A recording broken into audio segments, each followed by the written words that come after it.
വിദേശ പഠനം എന്ന് പറയുന്നത് വളരെ ചെലവേറിയ ഒരു കാര്യമാണെന്ന് നമുക്കെല്ലാം അറിയാം. എന്നാൽ ഒറ്റ രൂപ പോലും മുടക്കില്ലാതെ വിദേശത്ത് പോയി പഠിക്കാമെന്നത് എത്ര പേർക്കറിയാം? അതും കേരള ഗവൺമെന്റിന്റെ വിവിധ ഇനത്തിൽപ്പെട്ട സ്കോളർഷിപ്പ് സ്കീമുകളാണ് ഇതെല്ലാം.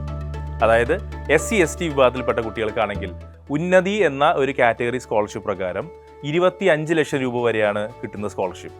നിങ്ങളുടെ പ്രായം 35 വയസ്സിന് താഴെയായിരിക്കണം.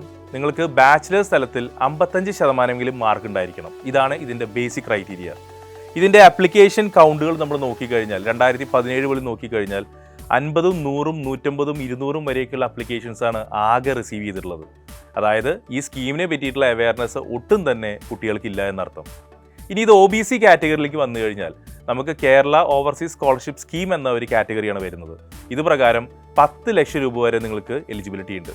ശ്രദ്ധിക്കുക, ബാച്ചിലേഴ്സ് ഇനത്തിലല്ല, മാസ്റ്റേഴ്സോ നിങ്ങളുടെ റിസർച്ച് പ്രോഗ്രാമിനാണ് എല്ലാ സ്കോളർഷിപ്സും ഡിസ്പേഴ്സ് ചെയ്യുന്നത്.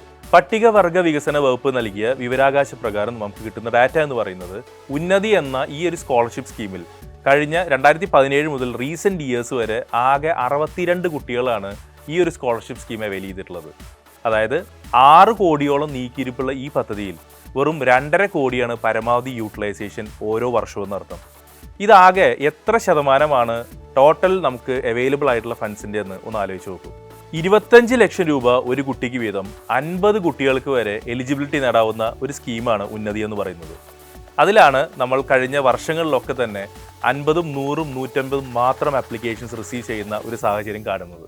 അതായത് ഉന്നതി എന്ന് പറയുന്ന ഇത്ര മനോഹരമായിട്ടുള്ള ഒരു സ്കോളർഷിപ്പിനെ പറ്റി നമുക്ക് എത്ര പേർക്ക് അറിയാം എന്നതാണ് ഇത് കാണിക്കുന്നത്. 2023 ഗവൺമെൻറ് ഓർഡർ പ്രകാരം, അതായത് August 1, 2023 ഒരു ഗവൺമെൻറ് ഓർഡർ പ്രകാരം പറയുന്നത് 310 സ്കോളർഷിപ്സ് ആണ് ഒരു സൈക്കിൾ മൊത്തമായിട്ട് കുട്ടികൾക്ക് അലോക്കേറ്റ് ചെയ്തിട്ടുള്ളത് ഉന്നതി പ്രകാരം.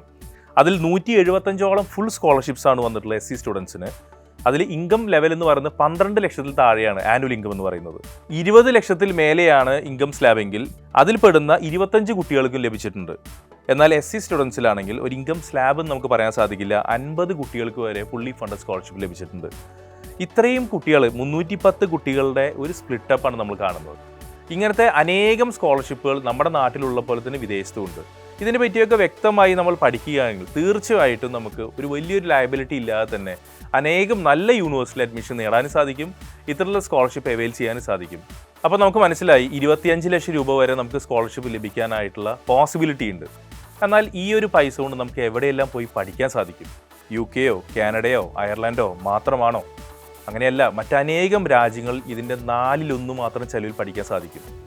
3-4 എക്സാമ്പിൾ പറയുകയാണെങ്കിൽ ജർമ്മനിയിലെ സ്റ്റേറ്റ് അല്ലെങ്കിൽ പബ്ലിക് യൂണിവേഴ്സിറ്റീസിൽ 1 രൂപ പോലും ചെലവില്ലാതെ നിങ്ങളുടെ എഞ്ചിനീയറിംഗ് ഡിഗ്രി കഴിയാൻ സാധിക്കും.